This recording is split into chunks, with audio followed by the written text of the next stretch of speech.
الحمد للہ علی کل حال الصلاۃ والسلام علی صاحب حسنہ و جمال اما بعد فاعوذ باللہ من الشیطان الرجیم بسم اللہ الرحمن الرحیم قل ان کنتم تحبون اللہ فاتبعونی یحببکم اللہ آمنت باللہ صدق اللہ العظیم ان اللہ وملائکتہ یصلون علی النبی یا ایہا الذین آمنوا صلوا علیہ وسلموا تسلیما۔ محبت سے درود پاک پڑھیے۔ الصلاۃ والسلام علیک یا رسول اللہ وعلی آلک واصحابک یا حبیب اللہ۔ جتنی دیر بات کروں گا نعت خوان صاحبان آپ کو تنگ کرتے رہے ہیں کہ سبحان اللہ کہیں، میں نہیں کہوں گا۔ ایک بات آپ نے مان لینی ہے کہ ایک مرتبہ محبت سے کریم آقا کی بارگاہ میں درود پاک پڑھنا ہے۔ اونچی آواز سے پڑھیے۔ الصلاۃ والسلام علیک یا رسول اللہ۔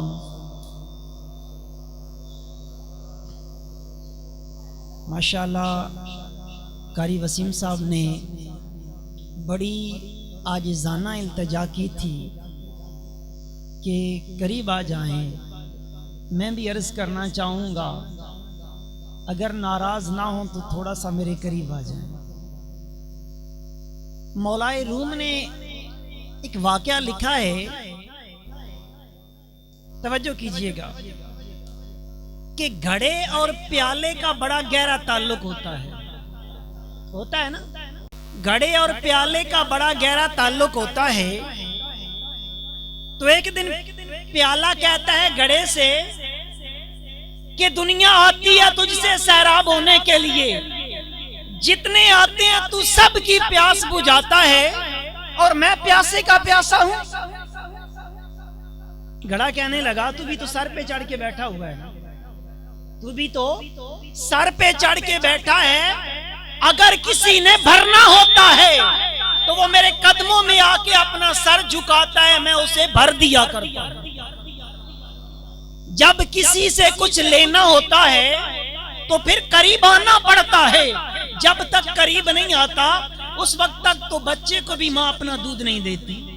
اس لیے علماء کے قریب ہو کے بیٹھا کریں، جب کوئی بات سننی ہو، جب کوئی بات سمجھنی ہو، جب کوئی علم کی بات کی جائے، جب کوئی ہمارے ایمان عقیدے کی بات کی جائے تو پھر ہمیں قریب ہو کے بیٹھنا چاہیے۔ اب بھی قریب نہیں آئیں گے میرے؟ ماشاءاللہ نعت خوان صاحبان اپنی حاضری لگوا رہے تھے تو میں بھی چاہ رہا تھا سادے سے انداز میں آقا کی بارگاہ میں بھی دو شعر پڑھ دوں کہ سرکار بنا لطف و عطا کون کرندہ ہے۔ بات سمجھ رہے ہیں؟ اس سے سادی زبان مجھے آتی نہیں کہ سرکار بنا لطف و عطا کون کرندہ ہے، تے امت لئی رو رو کی دعا کون کرندہ ہے۔ تے خود فاقے روے آئے سوالی نو رجاوے، خود فاقے روے آئے سوالی نو رجاوے، اے لطف و کرم جود و عطا کون کرندہ ہے، تے اپنی نہ جنو ہوش روے جا کے مدینے، اپنی نہ جنو ہوش روے جا کے مدینے، پھر اس گواچے دا پتا کون کرندہ ہے، تے اللہ رب اپنے گناہگار نو ڈرو دیتے گھلے۔ گناہگار کس کے؟ رب کے ہے نا، لیکن رب فرماتا ہے وَلَوْ أَنَّهُمْ إِذْ ظَلَمُوا أَنفُسَهُمْ جَاءُوا فَاسْتَغْفَرُوا اللَّهَ وَاسْتَغْفَرَ لَهُمُ الرَّسُولُ لَوَجَدُوا اللَّهَ تَوَّابًا رَحِيمًا۔ فرمایا رب اپنے گناہگار نو ڈر او دیتے گھلے، کیونکہ سرکار بنا معاف خطا کون کرندہ ہے۔ تے اللہ وی جدی نات پڑھے آپ ضروری، حق او دیاں ناتاں دا ادا کون کرے۔ ارشاد ہوا قل ان کنتم تحبون اللہ فاتبعونی یحببکم اللہ. فرمایا قل اے محبوب صلی اللہ علیہ وسلم فرما دیجئے. بات کس کی ہو رہی ہے؟ رب کی ہو رہی ہے. رب فرماتا ہے محبوبہ بات تو میری ہے پر میں چاہتا ہوں زبانی تیری ہو جائے. کاش جتنا یہ مزہ لے کے میں پڑھ رہا ہوں نا اتنے مزے سے آپ سننے والے بن جائے کہ محبوبہ بات میری ہے مگر میں چاہتا ہوں کہ زبانی تیری ہو جائے. آل حضرت کی روح تڑپی، فرمانے لگے رنگے چمن پسند نہ پھولوں کی بو پسند، ہم کو ہے وہ پسند جس سے آئے تو پسند، اور کل کہہ کے اپنی بات بھی لب سے تیرے سنی، ہے خود خدا کو کتنی تیری گفتگو پسند. کتنی گفتگو. فرمایا کل اے محبوب صلی اللہ علیہ وسلم اپنے غلاموں کو بتا دیجئے ان کنتم تحبون اللہ، اگر چاہتے ہو کہ رب تم سے پیار کرنے لگ جائے تو کیا کرنا ہے؟ فتبعونی، یہ غلامی تیری کریں گے، یحببکم اللہ، اللہ انہیں اپنا حبیب بنا لے گا، یہ رب کے محبوب بن جائیں گے. مگر کرنا کیا ہے محبوبہ؟ انہوں نے غلامی تیری کرنی ہے. غلامی کس کی کرنی ہے؟ اعلیٰ حضرت نے پیروی کا نہیں لفظ ترجمہ کیا. اعلیٰ حضرت فرماتے ہیں کہ فتبعونی کا معنی ہے غلامی کرنا. اور آپ کو پتہ ہے یہ محفل پاک جو ہوئی ہے، یہ جو ہو رہی ہے، یہ کس سلسلے میں ہو رہی ہے؟ ملک ندیم صاحب ان کی بیٹی بیمار تھی، میرے مالک نے اس کو شفا بخشی، اس شکرانے کے طور پہ یہ گھر میں ذکر مصطفیٰ کی محفل منا رہے ہیں. اس شکرانے کے طور پر تو میری بھی دعا ہے کہ میرا مالک اس بچی پہ کرم فرما دے. اور یہ میلاد مصطفیٰ ہے تو میلاد مصطفیٰ کا صدقہ میرا مالک اسے صحت کلی نصیب کر دے. ایک محدث صاحب خطاب کر رہے تھے، میلاد کا بیان ہو رہا تھا، تو انہوں نے نا جلال الدین سیوطی شافی کا وہ جو تھا نا جملہ وہ نقل کر دیا کہ جو میلاد مصطفیٰ پہ ایک پیسہ خرچ کرے میرا رب اس کی ایک حاجت پوری کرے گا. یار روپے کی نہیں پیسے کی بات ہو رہی ہے. تو ایک بچہ چھوٹا سا آگے آ گیا، کہتا ہے حضرت پیسے بھی تین حاجتیں بھی تین. اس نے کہا یہ تین پیسے ہو گئے اور میری تین حاجتیں پوری کر دیجئے. تو محدث صاحب کہنے لگے کیا حاجتیں تیری؟ کہتا پہلی حاجت یہ ہے کہ میں جس مالک کا غلام ہوں وہ کافر ہے، میرا رب اس کو دولت ایمان عطا کر دے. اس نے دوسری بات کی، کہتا حضرت میں اس کا غلام ہوں وہ مجھے آزاد کر دے. اور تیسری بات کی کہ میرا مالک مجھے اور میرے آقا کو جنت عطا کر دے. محدث صاحب نے پیسے رکھ لیے، تین پیسے، اور اس سے کہا جا میرا رب تیری تینوں حاجتیں پوری کر دے گا. وہ کہتا میں تین پیسے لے کے گھر سے نکلا تھا اپنے آقا کی چیز خریدنے کے لیے، مگر جب میں دوبارہ لوٹ کے گھر گیا تو کہتا میں کیا دیکھتا ہوں کہ میرا مالک جو تھا وہ کافر تھا مگر اس کی زبان پہ کلمہ طیبہ جاری تھا، کلمہ طیبہ جاری ہے. کہتا جب میں قریب گیا میں نے السلام علیکم کہا تو کہنے لگا بیٹے جا میں نے تجھے آزاد کر دیا ہے، میں نے تجھے. کہتا تہجد کا وقت ہوا، میری آنکھ کھلی، جب میں اٹھ کے مسجد میں گیا، مسجد کے اندر مجھے پرچہ لکھا ہوا ملا، اے بچے تجھے مبارک ہو، تجھے بھی اور تیرے مالک کو رب نے جنت عطا کر دی. جو ایک پیسہ خرچ کرے میرا مالک اس کی تین حاجتیں پوری کر دے. تو جس گھر کے اندر یہ ہزاروں روپے خرچ ہو رہے ہیں میرا مالک ان کی کتنی حاجتیں پوری کرے گا. فرمایا میرے حبیب انہیں بتا دے اگر یہ رب سے محبت کرنا چاہتے ہیں غلامی تیری کریں ہوگا کیا؟ فتبعونی یحببکم اللہ، اللہ ان سے پیار کرنے لگ جائے گا. ہمیں نسخہ مل گیا کہ اگر ہم چاہتے ہیں ہمارا مالک ہم سے پیار کرے. حضرت سیدہ خدیجہ الکبریٰ رضی اللہ تعالی عنہ ام المومنین، آپ نے ابھی جب سرکار علیہ السلام سے نکاح مبارک نہیں ہوا تھا نا، بڑی امیر عورت تھی، بڑی امیر، اتنی مکہ کی رئیسہ تھی، بڑے بڑے رئیس آپ سے، سردار آپ سے شادی کرنا چاہتے تھے، مگر سیدہ قبول نہیں فرماتی تھی۔ جب نکاح ہو گیا میرے کریم آقا صلی اللہ علیہ وسلم سے، 40,000 دینار لے کر آئیں، سب کچھ مصطفیٰ کے قدموں پہ قربان کر دیا۔ اور سیدہ خدیجہ الکبریٰ کے بارے میں آتا ہے کہ 20 کنیزیں ہیں، کوئی روٹی بنانے والی ہے، کوئی جھاڑو دینے والی ہے، کوئی کپڑے دھونے والی ہے، کوئی آٹا گوندنے والی ہے، کوئی برتن دھونے والی ہے، مگر کیا ہوا؟ ساری کنیزیں ختم ہو گئیں۔ اب سرکار علیہ السلام کی نوکری خود کر رہی ہے۔ وہ مٹی کی کچی سی جھونپڑی، اس کے اندر وہ چھوٹا سا کچن، جس سے جب سیدہ خدیجہ الکبریٰ کھانا بنا کے میرے مصطفیٰ کی بارگاہ میں لا کے، جب کھانا لے کے آ رہی ہیں، ادھر اللہ کا فرشتہ جبرائیل آ گیا، اے محبوب صلی اللہ علیہ وسلم، رب سلام بھیجتا ہے اور رب فرما رہا ہے خدیجہ آ رہی ہے آپ کی بارگاہ میں، خدیجہ کو خدیجہ کے رب کا سلام دینا، خدیجہ کو خدیجہ کے رب کا سلام۔ سیدہ خدیجہ الکبریٰ رضی اللہ تعالی عنہا جب بارگاہ رسالت کے اندر حاضر ہوتی ہیں تو آقا کریم فرماتے ہیں سیدہ تمہیں مبارک ہو، رب نے تیرے نام سلام بھیجا ہے۔ پھر ہوتا کیا ہے جب بندہ غلامی مدینے والے کی اختیار کر لیتا ہے، پھر سلام میرے رب کی طرف سے آیا کرتے ہیں۔ بلال حبشی کا نام سنا ہے؟ حبش سے بکتا بکاتا غلام آیا ہے، کالے رنگ کا ہے، موٹے ہونٹ ہے، رنگت کالی ہے اور غلام ہے، کوئی منہ لگانا گوارا نہیں کرتا۔ کسی نے پوچھا بلال کلمہ کیسے پڑھ لیا؟ بلال کلمہ کیسے پڑھ لیا؟ بلال حبشی کہنے لگے میرا مالک تھا امیہ، وہ مجھے مارا کرتا تھا، مجھے ایک رات آئی بڑی شدت کی سردی کا بخار، اس نے مجھے گندم کی بوری دی، کہنے لگا اٹھ، رضائی لے کے لیٹا ہوا ہے بخار کا بہانہ بنا کر، اور اس نے قمیض بھی اتروا دی، کہنے لگا اٹھ یہ چکی ہے اور یہ گندم ہے، اٹھ کے پیس۔ بلال حبشی کہتے ہیں میں پیسنے لگ گیا، اتنے میں تھوڑی دیر گزری نا، میرے دروازے پہ دستک ہوئی، میں نے کہا کون ہے؟ تو آواز آنا محمد صلی اللہ علیہ وسلم۔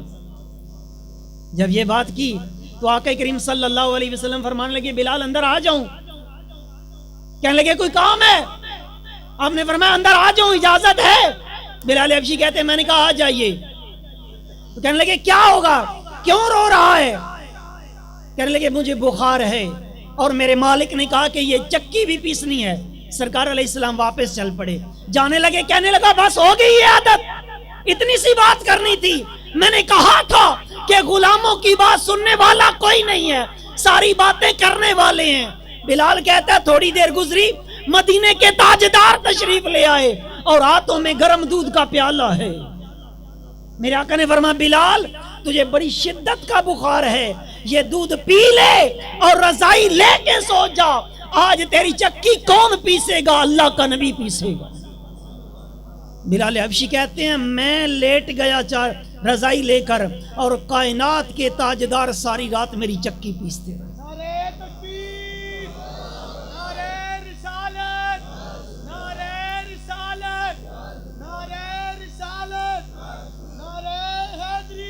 بلال حبشی کہتے ہیں کہ آقا کریم صلی اللہ علیہ وسلم میری چکی پیستے رہے۔ دوسری رات آ گئی، آقا کریم کی پھر جلوہ گری ہوئی، پھر ہاتھ میں گرم دودھ کا پیالہ ہے۔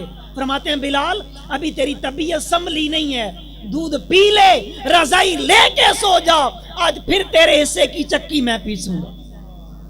بلال کہنے لگے میں نے کہا کہ جو غلاموں کا اتنا ہمدرد ہو سکتا ہے وہ اللہ کا سچا نبی ہی ہو سکتا ہے۔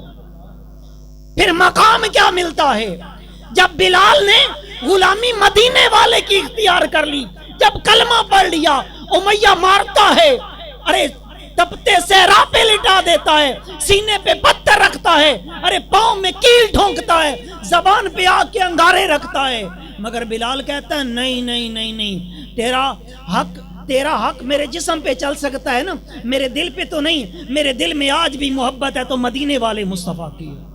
جب غلامی مدینے والے کی اختیار ہو گئی، پھر آقا فرماتے ہیں دنیا والوں میں معراج پہ گیا، میں نے معراج پہ جب جنت میں گیا میں نے دیکھا میرے آگے آگے کسی کے چلنے کی آواز آ رہی ہے، میں نے کہا جبرائیل یہ جنت میں کس کے چلنے کی آواز؟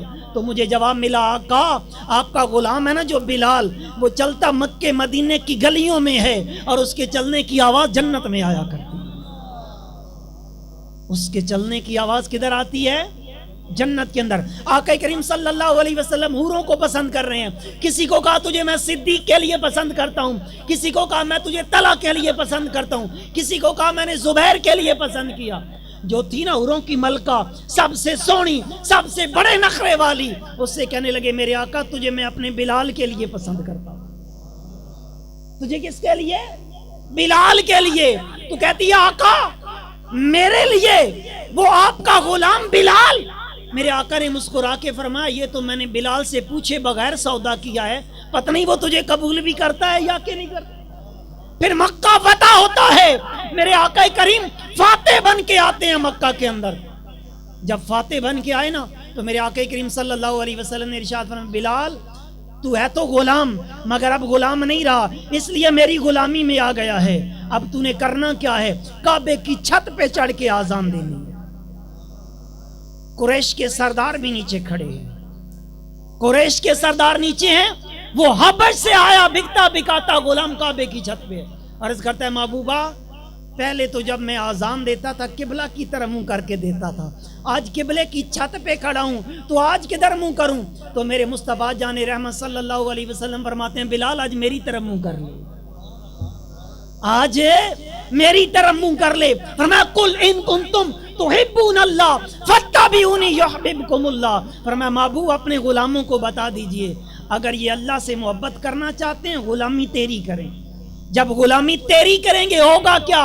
یحببکم اللہ، میرا رب ان سے پیار کرنے لگے، میرا رب ان سے۔ حضرت عمر فاروق اعظم رضی اللہ تعالی عنہ ایک دن بیٹھے ہیں باغ کے اندر، اور بیٹھے ہیں باغ کے اندر تو رو رہے ہیں۔ کسی نے کہا عمر کیا ہو گیا؟ 24 لاکھ مربع میل کا مالک اور رو رہا ہے؟ تو کہنے لگا عمر فاروق اعظم فرمانے لگے یہ سارا کچھ مجھے ملا ہے غلامی مصطفیٰ سے، میں تو وہ تھا جو خطاب کا بیٹا تھا اور میرا باپ مجھے اونٹ دے کے چرانے کے لیے بھیجتا، کوئی اونٹ ادھر نکل جاتا کوئی ادھر نکل جاتا، میرا باپ آتا مجھے تھپڑ رسید کرتا اور کہتا عمر تیری زندگی کا کیا بنے گا، تجھے اونٹ چرانے کے لیے کوئی نہیں رکھے گا۔ تو کہتا ہے عمر میں وہ تھا جسے اونٹ چرانا نہیں آتے تھے، جب مدینے والے کی غلامی میں آیا ہوں 24 لاکھ مربع میل کا بادشاہ بنا دیا۔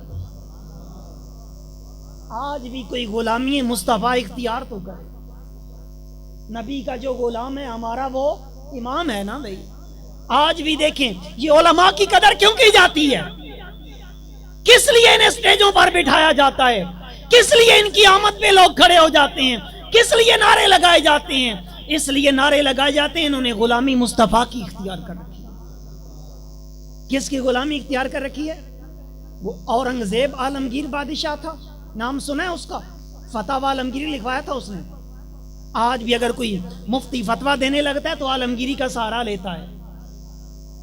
اورنگزیب عالمگیر بادشاہ، اس کے دربار میں ایک بہروپیہ کہتا ہے بادشاہ میں روپ بدلتا ہوں اور جب روپ بدل لیتا ہوں کوئی پہچان نہیں سکتا۔ بادشاہ کہنے لگا اگر میں پہچان جاؤں تو پھر، تو بہروپیہ کہتا ہے اگر نہ پہچانا تو پھر، تو اورنگزیب عالمگیر کہنے لگا اگر نہ پہچانا تو تیرا منہ مانگا انعام، تیرا منہ مانگا انعام۔ اس نے کہا ٹھیک ہے۔ بادشاہ وقت کو اس نے آرمی کے اندر لوگ بھرتی کرنے تھے، اعلان کر دیا جو بھی جوان بھرتی ہونے کے لیے، وہ کہتا میں نے بھی کٹنگ کروائی، میں نے بھی پینٹ پتلون پہنا، میں بھی آ گیا۔ جتنے لوگ آئے تھے اور سب کو اس نے رکھ لیا، مجھے 10 روپے دیے کہ تجھے پہچان گیا ہوں تو بہروپیہ ہے، تو بہروپیہ ہے۔ کہتا ہے کچھ دن گزرے، بادشاہ وقت نے اعلان کیا ٹیچر کی ضرورت ہے، استاد رکھنا ہے، کافی لوگ آئے۔ کہتا میں نے بھی لاٹھی پکڑی، میں نے بھی جناح کیپ پہنی، چشمہ لگا کے میں بھی آ گیا۔ بادشاہ نے سب کو رکھ لیا، مجھے 10 روپے دیے، کہنے لگے تجھے پہچان گیا تو بہروپیہ، تو بہروپیہ۔ بہروپیہ کہتا ہے کافی عرصہ گزر گیا، کافی عرصہ۔ بادشاہ وقت جو ہے نا اورنگزیب عالمگیر، وہ جہاد پہ جا رہے جنگ لڑنے کے لیے۔ وہ کہتا ہے جب میں رستے میں آیا ایک پہاڑی ہے، بڑی ترچھی سی اس کا رستہ ہے، بڑی مشکل سے لوگ اوپر چڑھ رہے ہیں۔ لائنیں لگی ہوئی ہیں، کوئی چڑھتا ہے کوئی اترتا ہے. میں نے کہا کون ہے یہ ادھر، کیا ہو رہا ہے؟ تو بتایا گیا کوئی اللہ والا رہتا ہے، کوئی فقیر ہے، اللہ کا نیک بندہ ہے، اس سے دعائیں کرواتے ہیں. اورنگزیب عالمگیر بادشاہ کہتا ہے میں نے لشکر وہیں روکا، میں نے کہا ادھر ہی رکو، میں بھی اللہ والے سے دعا کرواتا ہوں. اورنگزیب عالمگیر بادشاہ کہنے لگا میں اوپر گیا، لائن لگی تھی، میں بھی ہاتھ باندھ کے کھڑا ہو گیا. بابا بیٹھا ہے، سفید داڑھی ہے اس کی، اس نے سر پہ پگڑی باندھی ہوئی، ہاتھ میں ٹوپی ہے، مصلا بچھا کے بیٹھا ہوا ہے. کہتا ہے بادشاہ جب میری باری آئی میں قریب گیا، میں نے السلام علیکم کہا تو فقیر نے وعلیکم السلام کہا. میں نے دعا کے لیے عرض کی، میں نے کہا اللہ کے نیک بندے میں بادشاہ ہوں، جہاد پہ جا رہا ہوں، میرے لیے دعا کر، میرا رب مجھے فتح عطا کر دے. اس نے دعا کی مجھے، میرے لیے اس نے دعائیں دیں. بادشاہ کہتا ہے کہ میں نے کچھ نذرانہ اس کے مصلے کے نیچے رکھا، جب میں پلٹا تو وہ فقیر کھڑا ہو گیا، اس نے رومال جھاڑ کے کندھے پہ رکھا، کہنے لگا بادشاہ ادھر آج تو نہیں پہچانا میں بہروپیہ، تو نہیں پہچانا میں بہروپیہ، دیکھ میں نے روپ دھارا ہے تو پہچان ہی نہیں سکا. بادشاہ بھی کہنے لگا یار کمال کر دی تو نے، ایسا روپ دھارا کہ تجھے پہچان ہی نہیں سکا، اب کیا جی؟ بادشاہ وقت سے کہنے لگا مجھے تیرے سر کا تاج چاہیے، تو نے کہا تھا نا تیرا منہ مانگا انعام دوں گا. بادشاہ وقت جو ہوتے تھے نا، جو سب سے قیمتی ہیرا ہوتا تھا اپنے اس تاج میں لگاتے تھے، اس نے کہا تیرے سر کا تاج چاہیے. بادشاہ وقت نے تاج اتارا دے دیا اور کہنے لگا میں جہاد پہ جا رہا ہوں، جب واپس آیا نا تو دربار پہ آنا تجھے اور بھی انعام دوں گا. کمال کر دیا تو نے، ایسا روپ دھارا ہے. ابھی بادشاہ پلٹا ہی تھا کہ اس بہروپیے کی چیخ نکل گئی. بڑی توجہ سے سننا، اس کی چیخ نکل گئی، رو کے کہنے لگا بادشاہ واپس آ جائیے، تاج اپنا لے لے. اس نے کہا تو نے اتنے عرصہ محنت کی، آج کامیاب ہوا ہے اور تو نے تاج انعام کے طور پہ لیا، پھر واپس کر رہا ہے. کہتا نہیں مجھے بادشاہ بات سمجھ آ گئی ہے. پتہ کیا سمجھ آ گئی؟ وہ کہنے لگا بادشاہ میں مصطفیٰ کریم کا جھوٹ موٹ کا غلام بنا، تیرے سر کا تاج میرے قدموں میں آ گیا. اگر میں مصطفیٰ کا سچا غلام بن جاؤں تو پھر میرا مالک مجھے کتنا نوازے گا. میں جھوٹ کا غلام بنا، تیرے سر کا تاج میرے قدموں میں آ گیا، اور اگر میں سچ مچ رب کا سچا بندہ بن جاؤں تو میرا مالک پھر مجھے کتنا نوازے گا. اور میرے بھائی ہم نے روپ دھارے ہوئے ہیں، ہم نے روپ بدلے ہوئے ہیں، ہم نے نقل کی ہوئی ہے، تو میرے رب نے اتنی عزتیں دی ہوئی ہیں. اگر ہم مصطفیٰ کے سچے غلام بن جائیں پھر میرا مالک ہمیں کتنا نوازے گا. کبھی سوچا ہے، کبھی سوچا ہے کہ وہ رب کتنا کرم کرتا ہے؟ کس کے صدقے؟ گنبد خضرا کے مکین کے صدقے. ذرا پہلی امتوں کا حال پڑھ کے دیکھیں. کوئی گناہ کرتا تھا اس کے چہرے پہ لکھ دیا جاتا تھا، اس کے دروازے پہ لکھ دیا جاتا تھا، شکل بدل دی جاتی تھی. نہ ہمارے دروازے پہ لکھا جاتا ہے، نہ ہمارے ماتھے پہ لکھا جاتا ہے، نہ ہی ہماری شکلیں بدلتی ہیں. یہ کون بچائے پھرتا ہے؟ یہ گنبد خضرا بچائے پھرتا ہے.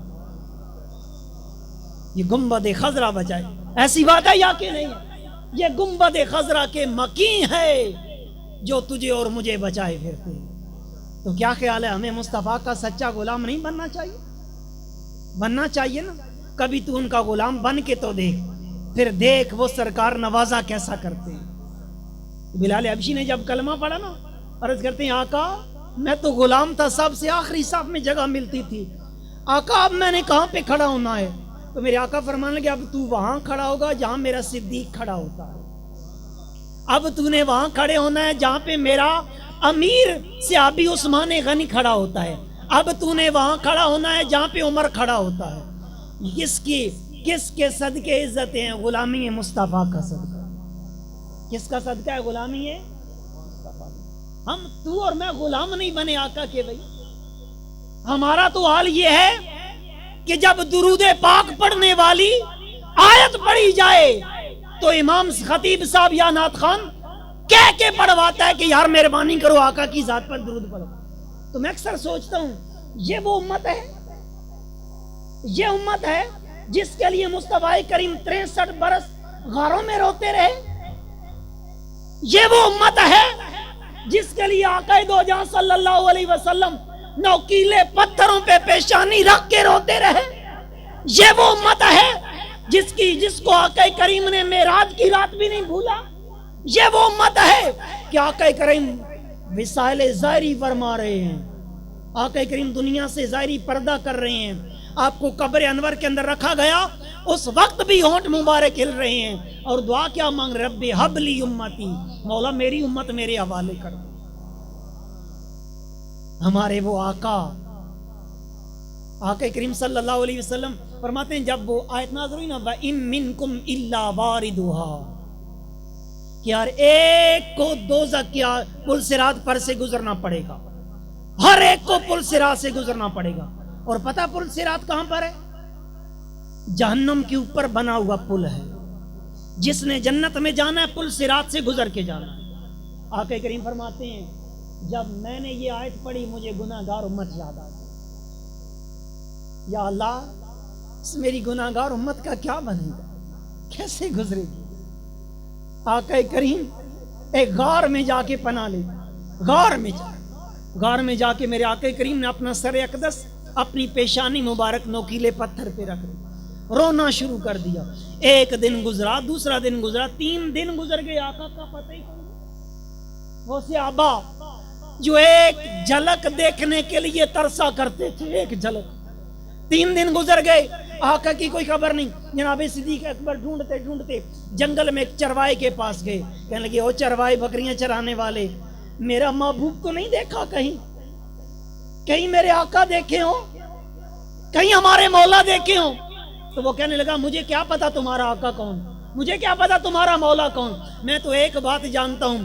3 دن گزر گئے, اس غار میں کوئی شخص رو رہا ہے, کوئی رو رہا ہے, اور اس کے رونے کی آواز اتنی درد بھری, میری بکریوں نے چرنا چھوڑ دیا ہے, غار کے دروازے پہ بیٹھی وہ بھی رو رہی ہے.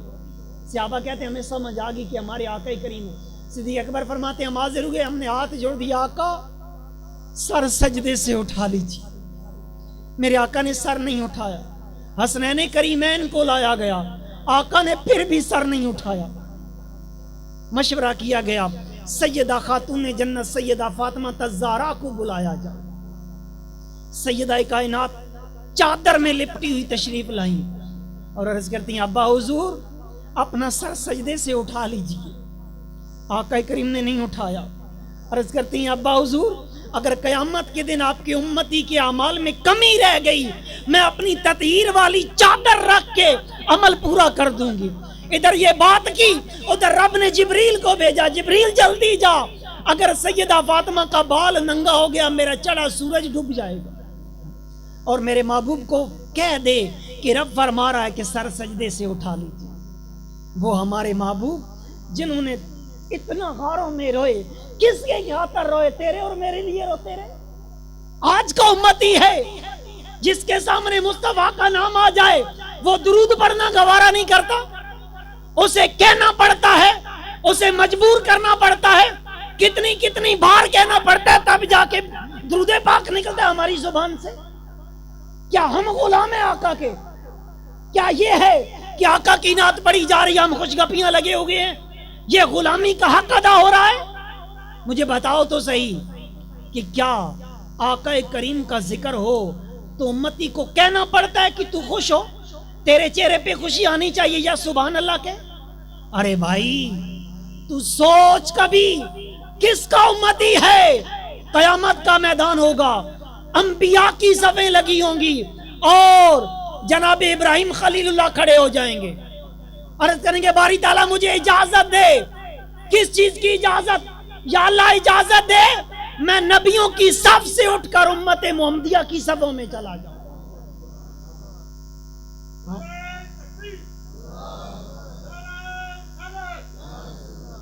یا اللہ اجازت دے کہ میں نبیوں کی صف سے اٹھ کر امت محمدیہ کی صفوں میں چلا جاؤں.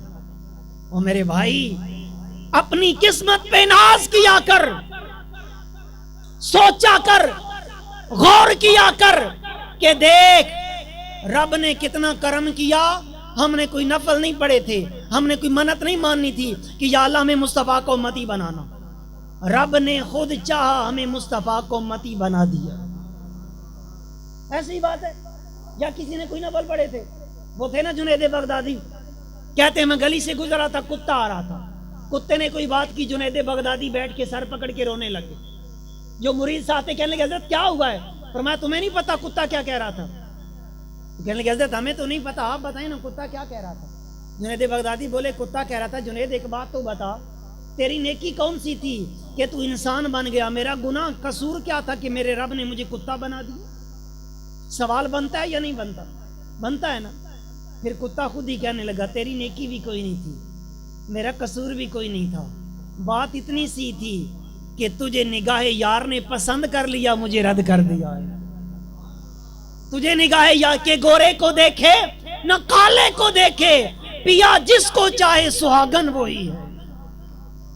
گورا نہیں دیکھا جاتا، کالا نہیں دیکھا جاتا، بڑے عہدوں والا نہیں دیکھا جاتا، دیکھا یہ جاتا ہے کہ جس کس کے دل میں عشق رسول ہے، جس کے دل میں عشق رسول ہے وہ دل دل نہیں ہے، میں کہتا ہوں وہ دل جنت ہے۔ ایسی بات ہے تو آئیے مل کر غلامی کا حق ادا کریں۔ کرنا چاہیے حق ادا یا نہیں کرنا چاہیے؟ مل کے غلامی کا حق ادا۔ اور میں کہتا ہوں اگر صرف میرے مصطفیٰ کو امتی نمازی بن جائے تو میں کہتا ہوں غلامی کا حق ادا ہو جائے۔ ہوگا یا نہیں ہوگا؟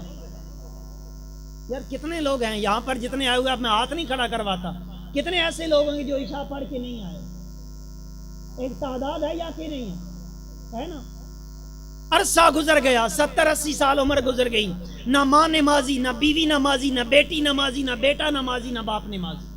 کون ہے نمازی؟ کون پڑھے گا نمازیں؟ عمر گزر گئی، نمازی نہیں بن سکے۔ ہماری تو عورتوں کو نماز آتی نہیں گھر میں، ہمارے گھروں میں تو نماز پڑھنے کا رواج ہی نہیں ہے، ہمارے گھر میں تو قرآن پڑھنے کا رواج نہیں ہے۔ بھائی کتنے لوگ نمازیں پوچھیں قاری صاحب سے، 8 10 12 وہی بندے جو پہلے دن سے نمازی ہیں، وہی بابے نمازی ہیں، تو باقی کب نماز پڑھیں؟ اس دن جب جنازے کا اعلان ہو جائے گا۔ ایک بزرگ نے بڑی پیاری بات کی، کہتے ہیں ایک ہوتے ہیں کاٹ کے نمازی، ایک ہوتے ہیں ٹھاٹ کے نمازی، ایک ہوتے ہیں 8 کے نمازی، ایک ہوتے ہیں 360 کے نمازی۔ پتہ ہے کاٹ کے نمازی کون سے ہوتے ہیں؟ جو صرف جنازے پڑھتے ہیں۔ اور پتہ ہے 8 کے نمازی کون سے ہوتے ہیں؟ جو صرف جمعہ پڑھتے ہیں 8ویں دن۔ 360 کے نمازی جو عید پڑھنے کے لیے جاتے ہیں، اور ایک ہوتے ہیں ٹھاٹ کے نمازی، جب اذان ہوتی ہے وہ سارے کام بھول کے رب کی بارگاہ میں حاضر ہو جاتے ہیں۔ اصل میں وہ نمازی میرے آقا کریم صلی اللہ علیہ وسلم کی حیات ظاہری کے آخری ایام ہیں۔ میرے آقا کریم صلی اللہ علیہ وسلم بہت علیل ہیں، بیمار ہیں، نماز کا وقت ہو گیا، بلال حبشی نے آذان دی، 2 صحابہ کرام آقا کی بارگاہ میں حاضر ہیں۔ میرے آقا کریم نے فرمایا اٹھو صحابہ کرام نماز پڑھنے کے لیے چلے۔ چل نہیں سکتے آقا، کیا کیا؟ ایک اپنا بازو مبارک ایک صحابی کے کندھے پہ رکھا، دوسرا دوسرے کے کندھے پہ رکھا، اس طرح وہ لے کے جا رہے ہیں۔ راوی لکھتے ہیں کہ میرے مصطفیٰ کریم کے قدمین شریفین کے انگوٹھے مبارک زمین پہ لکیر بناتے جا رہے ہیں، اور میرے مصطفیٰ کریم مسجد میں نماز ادا کرنے لگے۔ ہم جاتے ہیں اس طرح مسجد میں؟ ہمارے سر میں درد ہو جائے ہم پڑھنے کے لیے نہیں جاتے نماز۔ آج تو فیشن بن گیا بھائی بے نمازی ہونے کا۔ امام غزالی کہتے ہیں دنیا والو او لوگو کر لو جتنے سجدے کر سکتے ہو، تو میں نے کئی لوگوں کو بغیر سجدوں کے نماز پڑھتے دیکھا ہے۔ بغیر سجدے کے پڑھتے ہیں لوگ نماز، کے نہیں پڑھتے؟ پڑھتے ہیں، کوئی نہیں یاد سمجھاؤں میں کیسے پڑھتے ہیں۔ مسجدوں میں کتنی کرسیاں لگی ہوتی ہیں، جو کرسی پہ بیٹھا ہوتا ہے کیا وہ زمین پہ جا کے سجدہ کرتا ہے؟ نہیں نہ کرتا۔ تو امام غزالی فرماتے ہیں لوگ دنیا والو جتنے سجدے کر سکتے ہو کر لو، میں نے کئی لوگوں کو بغیر سجدوں کے نماز پڑھتے تھے۔ اصل میں پتہ کیا ہے، ہمیں سجدے کی لذت نہیں آئی، ہم نے سجدے کی لذت لی نہیں ہے۔ حضرت امام حسین کے بھائی جان امام حسن مجتبی فرماتے ہیں کہ میں نے اپنی ماں سیدہ فاطمہ الزہرا کو عشاء کے بعد وضو کروایا، میری ماں سیدہ کائنات نے ایک قیام کیا، ایک رکوع کیا اور ایک ہی سجدہ کیا۔ سجدے میں سر رکھا سبحان ربی الاعلی، پڑھتی جا رہی ہیں پڑھتی جا رہی ہیں پڑھتی جا رہی ہیں، ادھر مؤذن نے فجر کی اذان دے دی، فجر کی اذان دے دی۔ تو میری ماں سیدہ فاطمہ نے اپنا سر اقدس اٹھایا، دوپٹے کے پلو سے اپنے آنسو صاف کیے اور عرض کرتی ہیں مالکہ ایک رات تو ایسی بنا دیتا کہ تیری بندی فاطمہ تجھے سجدہ تو جی بھر کے کر لیتی، اتنی تیری چھوٹی رات ہے، میرا ایک سجدہ پورا نہیں ہوتا تیری رات ختم ہو جاتی۔ یہ وہ لوگ تھے جنہیں سجدوں کی لذت تھی، تجھے اور مجھے تو سجدے کی لذت ہی نہیں نہ آئی۔ جنہیں یہ سجدے کی لذت آ جاتی ہے نا، پھر انہیں بستر پہ چین کی نیند نہیں آتی۔ میری مائیں بہنیں بیٹیاں سن رہی ہیں میرا خطاب۔ حضرت رابعہ بصریہ رحمت اللہ علیہ، یہ رابعہ بصریہ یہ اپنے زمانے کی کلندر گزری ہیں، بہت نیک عورت۔ کہتی ہیں میں نے جب شادی کی نا تو میں نے رب کی بارگاہ میں عرض کی باری تعالیٰ یا تیرا حق ادا کر سکتی ہوں یا اپنے شوہر کا۔ جب میں نے شوہر سے یہ بات کی اس نے مجھے فارغ کر دیا، اپنے حقوق معاف کر دی۔ اب رابعہ بصریہ فرماتی ہیں دنیا والوں میں نے زندگی کے 40 سال اس طرح گزارے، 40 سال کہ عشاء کے بعد جب نماز پڑھ کے بستر پہ آتی بیٹھنے لگتی تو اپنے دل سے کہتی رابعہ آج کی رات سو کے نہ گزار، ہو سکتا ہے تجھے کل کا سورج دیکھنا نصیب نہ ہو۔ اٹھ رب کو سجدوں میں یاد کر، اٹھ یاد کر لے رب کو سجدوں کے اندر۔ تو رابعہ بصریہ کہتے ہیں 40 سال گزار دیے، ایک رات بھی جسم کو بستر پہ لگایا ہی نہیں، ایک رات بھی۔ حضرت سلطان بہو کا نام سنا ہے؟ جاتے ہیں نا سلطان بہو، ان کے والد صاحب کا نام والا کیا تھا؟ حضرت بازید، حضرت بازید، بڑے جاگیردار، بڑے زمیندار، بڑی زمینیں، بڑی جاگیریں۔ 4 شادیاں کی ہوئی تھیں آپ نے، جاگیردار تھے۔ آپ کی جو زوجہ تھی نا بی بی راستی، ان کا نام ہے نا بی بی راستی، آج بھی جائیں ان کا مزار، دونوں مائی باپ کا جو مزار ہے مائی راستی، کہتی کہ جب میرے شوہر جو تھے نا جب کسی اور عورت کے پاس جانے کی باری ہوتی اپنی بیوی کے پاس، ادھر سے فارغ ہو کے اپنی خوابگاہ میں اپنے حجرے میں آ کے آرام کرتے، الگ کمرہ تھا۔ تو جو خادم تھا اس کی ڈیوٹی ہوتی تھی وہ دودھ کا پیالہ لے کے جاتا تھا۔ اب ایک دن ایسا آیا جب میرے شوہر گئے نا اپنے کمرے میں، وہ خادم لے کے جا رہا تھا پیالہ، میں نے پکڑ لیا، میں نے کہا پیالہ مجھے دے دودھ کا۔ میں دودھ کا پیالہ لے کے گئی، میں نے اپنے شوہر سے کہا میرے سرکار اجازت ہے آ جاؤں؟ کہا آ جاؤ۔ میں نے دودھ پیش کیا، میں نے کہا اگر آپ تھک گئے ہیں تو تھوڑے سے پاؤں نہ دبا دوں؟ تو کہنے لگے بڑے عجیب بات ہے، پاؤں دبانے کے لیے آ گئے، چل دبا دے۔ بی بی راستی کہتی ہیں میں پاؤں دبا رہی ہوں، جب 10-15 منٹ گزرے میں نے کہا میرے سرتاج اگر اجازت ہو تو آپ کو فجر کے لیے جگا دوں؟ جو ٹانگ دبا رہی تھی نا بی بی راستی، کھینچ لی بازید نے، کہنے اٹھ مجھے آیا تبلیغ کرنے کے لیے، چل چلی جا، سو جا جا کر، آئندہ نہیں آنا۔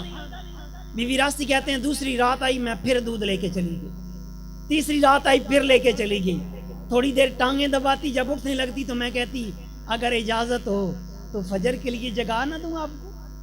پھر ایک رات آئی، کہتی ہے میں نے دودھ پلایا، ٹانگیں دبائیں، جب میں نے کہا نا جگا دوں فجر کے لیے آپ کو، تو کہنے لگے اچھا ٹھیک ہے، تو جان نہیں چھوڑے گی اس وقت تک، آج جگا دینا فجر کے وقت۔ بی بی راستی کہتی ہیں پہلے میں عشاء پڑھ کے آ کے سو جاتی تھی، تہجد کے لیے اٹھتی تھی، وہ رات ساری میں خوشی کے مارے سو ہی نہیں سکی۔ فجر کا وقت ہوا، سردی کا موسم تھا، میں نے پانی گرم کر کے کوزے میں ڈالا، مصلی بغل میں دبایا، جا کے اپنے شوہر کو جگایا، وضو کروایا، مصلی بچھا کے دیا۔ میرے شوہر نے سنتیں پڑھی، میری طرف دیکھا، جب فرض پڑھ چکے تو میری طرف دیکھ کے کہنے لگے کل سے نہیں جگانا مجھے۔ تو میں نے کہا کیوں سرکار؟ تو حضرت بازید کہنے لگے کل سے میں خود اٹھ جایا کروں گا، کل سے خود اٹھ جایا کروں گا۔ ادھر نمازی بازید، ادھر نمازی بی بی راستی، یہ دونوں جب ملتے ہیں تو سلطان بہو پیدا ہوتے ہیں۔ میرے بھائی اگر نیک اولاد چاہتا ہے اس کے لیے بیوی کا نیک ہونا اور میاں کا نیک ہونا ضروری ہے۔ اگر ہم خود نمازی نہیں ہیں کیا سبق دیں گے اپنی اولاد کو نماز پڑھنے کا؟ میرے آقا کریم نے فرمایا اپنے گھروں کو قبرستان مت بنانا۔ کیا مطلب ہے؟ کہ کچھ نماز گھر میں بھی پڑھا کرو۔ صحابہ کرام سنتیں گھر سے پڑھ کے آتے تھے، فرض مسجد میں پڑھتے، باقی نماز گھر میں جا کر پڑھتے. عورتوں کو حکم ہے گھروں میں نماز پڑھو.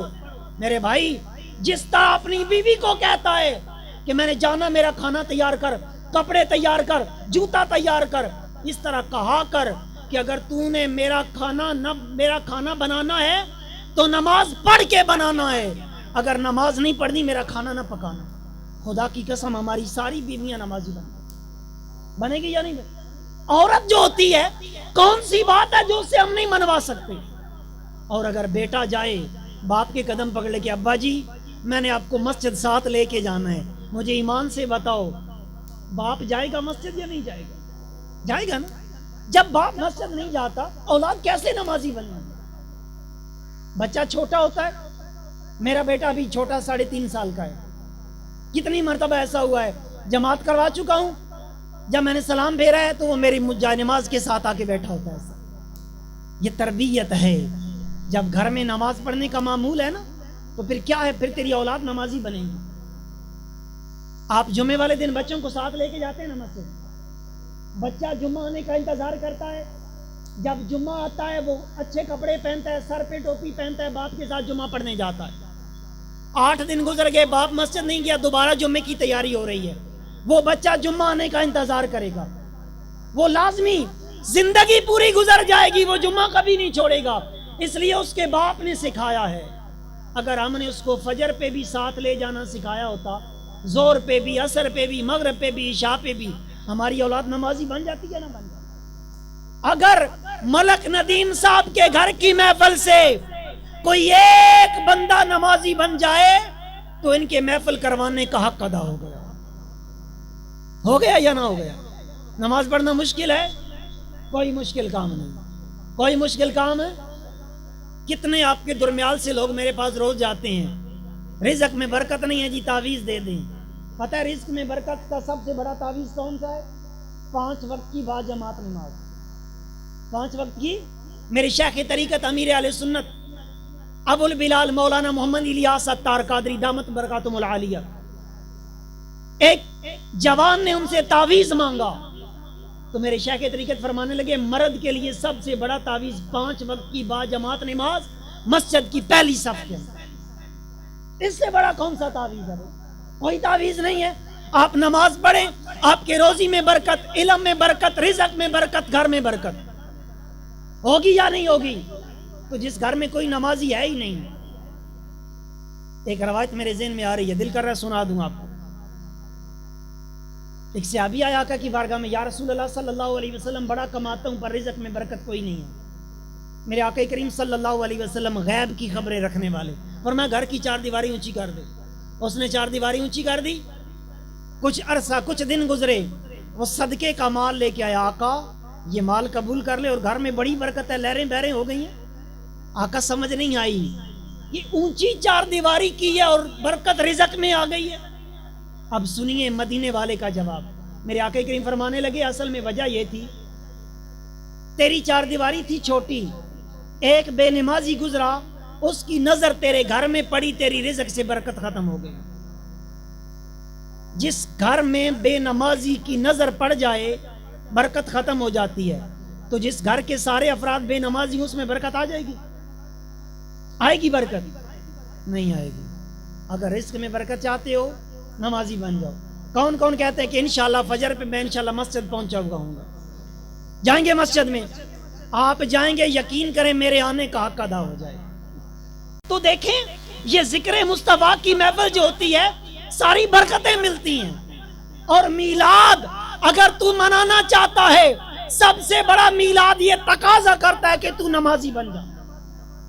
شیخ عبدالحق محدث دہلوی فرماتے ہیں میں نے خواب میں مدینے والے کی زیارت کی، عرصہ ہویا ترلے لیندیاں کدی موڑ ساڑے ول واگاں، ایک واری جے تو خواب چ آویں میں ساری عمر نہ جاگا. عبدالحق محدث دہلوی فرماتے ہیں میں نے سرکار کی زیارت کی، میں نے رخ مصطفیٰ دیکھا، میں نے عرض کی آقا آپ کی مبارک آنکھوں کو کیا ہوا ہے، یہ سرخ لال کیوں ہے؟ تو میرے آقا کریم فرمانے لگا عبدالحق محدث دہلوی، جب سے میری امت نے نمازیں قضا کرنی شروع کر دی ہیں، نمازیں نہیں پڑھتے، میری آنکھوں میں تکلیف رہتی ہے. تو وہ امتی ہے جو مصطفیٰ کی آنکھوں کو تکلیف دیتا ہے، کلمہ بھی پڑھتا ہے، غلام ہونے کا دعویٰ بھی کرتا ہے. اگر تو نماز نہیں پڑھتا اس کا مطلب تو دعوی غلامی میں جھوٹا ہے. اپنے بچوں کو بھی نماز پڑھاؤ، اپنے گھر والوں کو بھی نماز پڑھاؤ، اپنے پاس کام کرنے والوں کو بھی نماز پڑھاؤ. جب یہ ساری کام ہوں گے پھر ہوگا کیا؟ یحببکم اللہ، پھر اللہ تم سے پیار کرنے لگ جائے گا. سبھی چاہتے ہیں نا کہ رب ہم سے پیار کرے، اور انشاءاللہ کرے گا رب پیار. اللہ پاک عمل کی توفیق عطا فرمائے. جو میں نے ٹوٹے پھوٹے الفاظ بیان کیے اللہ ان کو اپنی عالی بارگاہ میں قبول کر لے. اگر کوئی غلطی ہوئی ہے تو مصطفیٰ صلی اللہ علیہ وسلم کے نالین کا صدقہ اللہ پاک معاف فرما دے. آمین بجاہ النبی الامین صلی اللہ علیہ وسلم.